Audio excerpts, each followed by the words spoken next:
السلام علیکم ورحمۃ اللہ وبرکاتہ۔ الحمد للہ ان الحمد للہ حمدا کثیرا والصلاة والسلام علی رسول اللہ وعلی آلہ وصحبہ اجمعین۔ اشہد ان لا الہ الا اللہ وحدہ لا شریک لہ واشہد ان محمدا عبدہ ورسولہ وختام النبیین ورحمۃ للعالمین وداعیا الی اللہ باذنہ وسراجا منیرا، اما بعد۔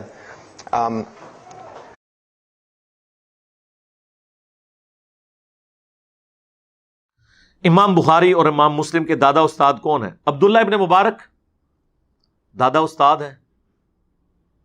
امام مسلم تو خود امام بخاری کے شاگرد بھی ہیں۔ عبداللہ ابن مبارک سے حدیثیں بھی لی ہیں امام بخاری نے، امام مسلم نے۔ اور عبداللہ ابن مبارک کا ہی قول ہے صحیح سند کے ساتھ جامعہ ترمذی میں 256 نمبر حدیث کے کانٹیکسٹ میں کہ جو رفع الیدین کرتا ہے اس کی حدیث ثابت ہے ابن عمر والی، اور جو رفع الیدین نہیں کرتا اس کی ابن مسعود والی حدیث ثابت نہیں ہے۔ عبداللہ ابن مبارک 181 ہجری میں فوت ہوئے اور امام بخاری 194 میں پیدا ہوئے۔ یہ ان کے دادا استاد ہیں۔ عبداللہ ابن مبارک شاگرد ہیں امام حنیفہ رحمہ اللہ کے، شاگرد ان کے ہیں، لیکن رفع الیدین کے مسئلے میں وہ اپنے استاد کے ساتھ نہیں ہیں، بلکہ امام بخاری نے جز رفع الیدین میں ایک مناظرہ نقل کیا ہے عبداللہ ابن مبارک کا اپنے استاد امام حنیفہ کے ساتھ۔ جب امام حنیفہ نے سنت کا مذاق اڑاتے ہوئے یہ کہہ دیا سلام پھیرنے کے بعد کہ عبداللہ ابن مبارک سے کہ مجھے لگا تم نماز میں اڑنے لگے ہو جو تم بار بار یوں کرتے ہو۔ جب کوئی شخص سنت کا اس طرح مذاق اڑائے تو اس کا جواب بھی پھر پھکی سے دیا جاتا ہے، تو وہ پھکی عبداللہ ابن مبارک نے دی اور کہا کہ امام صاحب، استاد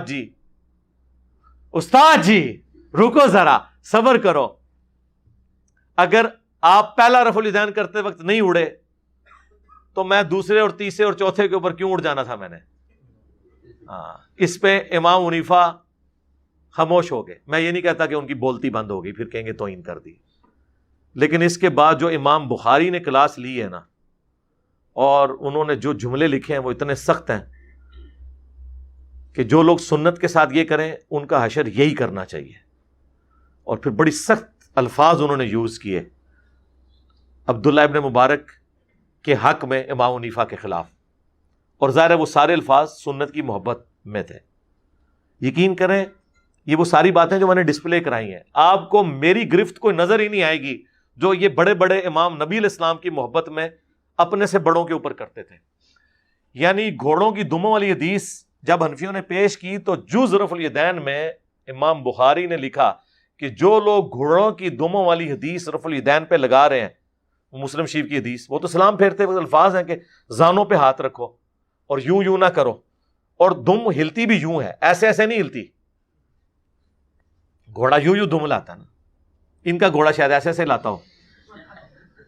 تو امام بخاری نے کہا کہ جو یہ حدیث رفع الیدین پہ لگا رہے ہیں انہیں ڈر جانا چاہیے کہ اللہ کا عذاب نہ ان پر آ جائے، اور سورہ النور کی انہوں نے آیت نقل کر دی کہ جو رسول اللہ کی مخالفت کرتے ہیں وہ ڈرتے نہیں کہ اللہ کا عذاب آ جائے ان پر۔ امام بخاری نے کہا کہ انفیو اللہ سے ڈر جاؤ، تم پر اللہ کا عذاب نہ آ جائے کہ تم گھوڑوں کی دموں والی حدیث لگا رہے ہو۔ ابھی امام بخاری کو تو یہ پتہ ہی نہیں تھا کہ انہوں نے بعد میں وہ بت رکھنے والی بھی لگانی ہے، اس پہ تو امام بخاری نے کوئی اس سے بھی سخت آیت ڈھونڈ کے تو ان کے اوپر لگانی تھی۔ اب حنفیوں کے گلے کا یہ کانٹا بنی ہوئی ہے، وہ کہتے ہیں نہیں جی وہ جز رفع الیدین تو امام بخاری سے ثابت ہی نہیں ہے۔ جناب کلمی نسخے موجود ہیں اس کتاب کے، پوری اسناد کے ساتھ۔ مکتبہ ظاہریہ کی، وہ سلطان ظاہر تھے، ایک مسلمانوں میں بہت بڑے ایک سلطان گزرے ہیں، انہوں نے اپنی لائبریری بنائی تھی، اسی میں شیخ البانی بھی پڑھتے رہے، نیچے دکان تھی گھڑیاں ٹھیک کرنے کی، ان کے ابو کی چابی ان کے پاس ہوتی تھی، فالتو وقت یہ اوپر بیٹھے رہتے تھے، کرتے کرتے اللہ نے اتنا علم دیا کہ محدثین کے استاد بن گئے۔ ہے وہ گھڑی ساز تھے، یعنی انجینئر ہے، ہاں کوئی مدرسے سے نہیں تھے پڑھے۔ پھر بعد میں خیر انہوں نے جو ظاہر عربی ان کی اپنی نیٹو لینگویج تھی، تو محدث اعظم سعودیہ عرب بن گئے وہ البانیہ سے آ کے۔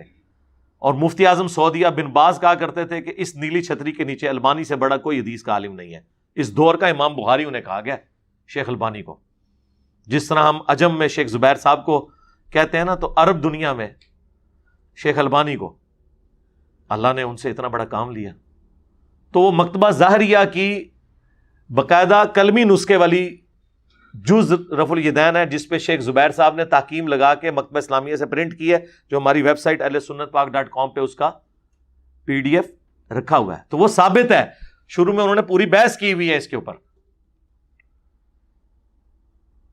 اور امام بخاری نے کیا کمال، پہلے تو اس کا مقدمہ لکھا ہے کہ یہ ان لوگوں کا رد ہے، یہ اس مجہول شخص کا رد ہے جس نے عجمیوں کی حدیث کی ناواقفیت کی وجہ سے رفع الیدین نہ کرنے کی بدعت ان میں جاری کر دی۔ میں اس شخص کے خلاف یہ کتاب لکھ رہا ہوں کہ جن بچاروں کو عربی نہیں آتی تھی، حدیثوں کا پتہ نہیں تھا، ان عجمیوں کو، یعنی نان عربز کو، یعنی ہم لوگ اس زمانے میں بھی عربی رفع الیدین کرتے تھے، کیونکہ وہاں پہ مکے مدینے سے دین آیا ہوا تھا، اور عجمیوں کے پاس دین پہنچا تھا گوالوں کے ذریعے۔ تو خالص دودھ تو بھینس کے نیچے سے ملتا ہے، ہاں، گوالا تو ملاوٹ کر کے دیتا ہے۔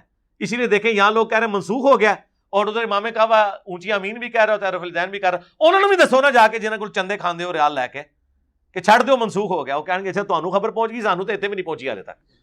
سرکار ادھر بھی وہی خبر ہے جو ادھر ہے، کیونکہ کتاب سعودیہ کے چینل پہ بھی بخاری مسلم ہی پیش کر رہے ہوتے ہیں، اور ہمارے ٹیبل پہ بھی بخاری مسلم ہے، اور تمہارے مدرسوں پہ بھی بخاری مسلم ہے، تم عمل نہیں کر رہے، یہ تمہاری دو نمبری ہے۔ کتابیں تو اپنی جگہ موجود ہیں، چاہے عجم کا مسلمان ہو چاہے عرب کا۔ تو وہ شیخ زبیر صاحب کی پوری تحکیم کے ساتھ وہ موجود ہے۔ اس کے سٹارٹ میں آپ دیکھیں کتنے سخت الفاظ ہیں امام بخاری کے، یہ اس مجہول شخص کا رد ہے۔ اب وہ شخص کون ہے؟ بعض کہتے ہیں یہ امام حنیفہ کے اوپر انہوں نے اتنے سخت جملے بولے ہیں، بعض کہتے ہیں ابراہیم